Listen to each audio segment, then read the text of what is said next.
साथ ही साथ देश के 144 करोड़ लोगों की अर्थशक्ति बढ़ाने वाला, उनके सपने और आकांक्षाओं को पूरा करने वाला और उसकी ओर अग्रसर ये बजट है सर।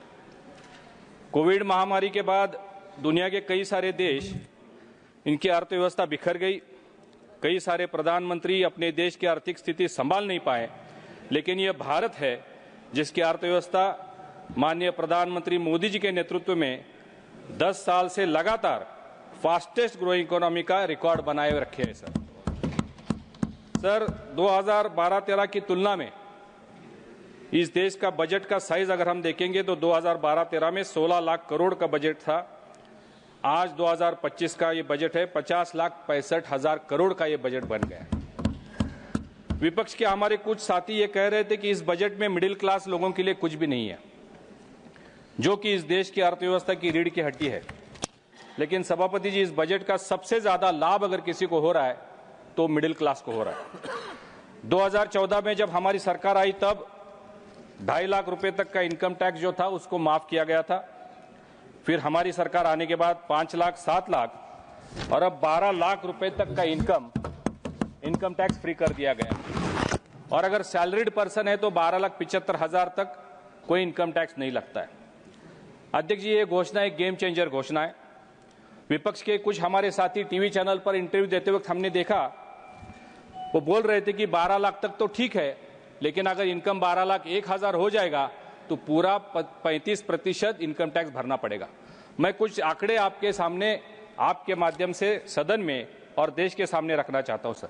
12 लाख तक अगर इनकम है तो उसमें 0 टैक्स है। 16 लाख तक अगर इनकम होता है तो 7.5% इनकम टैक्स लगेगा। 18 लाख तक अगर इनकम होता है तो 8.8% टैक्स लगेगा। 20 लाख इनकम है तो 10% टैक्स लगेगा। 25 लाख इनकम है तो 13.2% टैक्स लगेगा।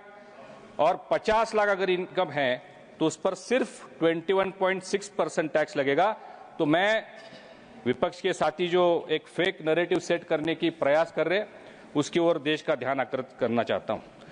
इससे सर ये 12 लाख तक का जो टैक्स माफ किया है उससे 8 करोड़ से भी ज्यादा परिवारों को लाभ होगा और राजस्व में हमारी सरकार 1 लाख करोड़ रुपए तक की छूट दे रही है। अध्यक्ष जी, इंसान मेहनत किस लिए करता है, कमाता किस लिए है? ताकि वो अपने परिवार का पालन पोषण कर सके, बच्चों को अच्छी शिक्षा दे सके, व्यवसाय में, व्यापार में वृद्धि कर सके, उसके पास अच्छा घर हो, अच्छी गाड़ी हो, स्वास्थ्य की अच्छी सुविधा हो। मैं ये मानता हूं कि 1 लाख करोड़ रुपए की छूट जो हमारी सरकार दे रही है, ये करोड़ों भारतीयों का सपना पूरे करने की ओर ये काम करेगा। अध्यक्ष जी, मैं कल विपक्ष के 2 दिन से सभी साथियों को सुन रहा था। वे कहते इस बजट में कोई विजन नहीं है, ये बजट निराशाजनक है, किसानों के लिए कुछ नहीं है, महिलाओं के लिए कुछ नहीं है, एमएससी के लिए कुछ नहीं है। और कुछ साथी तो यहां तक कह रहे थे कि भाजपा मोदी सरकार देश के 80 करोड़ लोगों को मुफ्त राशन दे रही है क्योंकि ये लोग काम नहीं कर रहे, ये गरीब है। तो मुझे बताइए सर, ये देश कैसे चल रहा है अगर 80 करोड़ लोग काम नहीं कर रहे तो? और हमारी सरकार को कोसते कोसते ये देश की जनता को भी कोस रहे, ये मैं आपके सामने रखना चाहता हूं सर। 25 करोड़ लोग गरीबी रेखा से ऊपर आए, उस पर भी हंसी मजाक उड़ाया जाता है।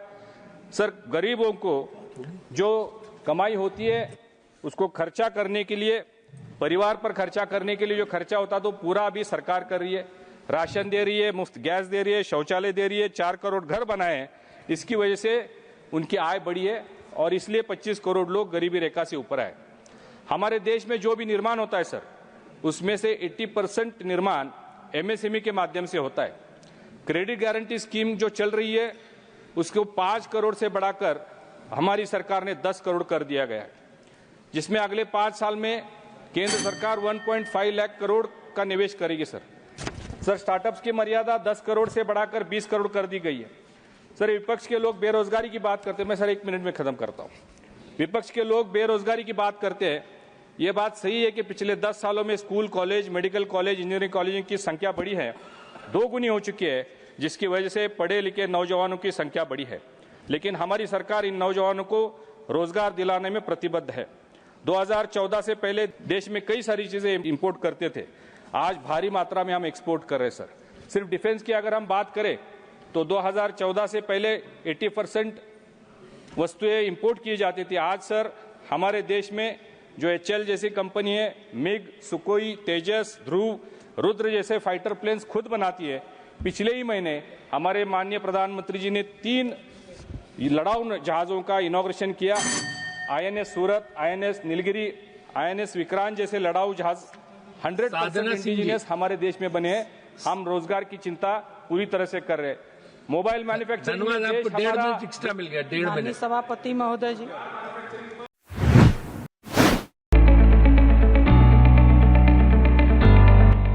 Sir Ambubai Patil English Medium School and Junior College. Pre-NDA Training Center, CBSE pattern and military pattern, approved by Government of Maharashtra. Sir Ambubai Patil English Medium School believes that a better future lies where and students can learn themselves. Graded excellent by state and CBSE pattern for systematic scholastic and co-scholastic work. At Sir Ambubai Patil English Medium School, academic subjects and extracurricular activities complement each other to develop socially skilled and healthier students. Theories and concepts are well understood by performing scientific experiments on their own. At Sir Ambubai Patil English Medium School, we encourage students to think independently and develop their own skills. I want to become an aeronautical engineer. I want to become an athlete and win gold for our country. I want to be a IAS officer. When I grow up, I will build a school for poor children.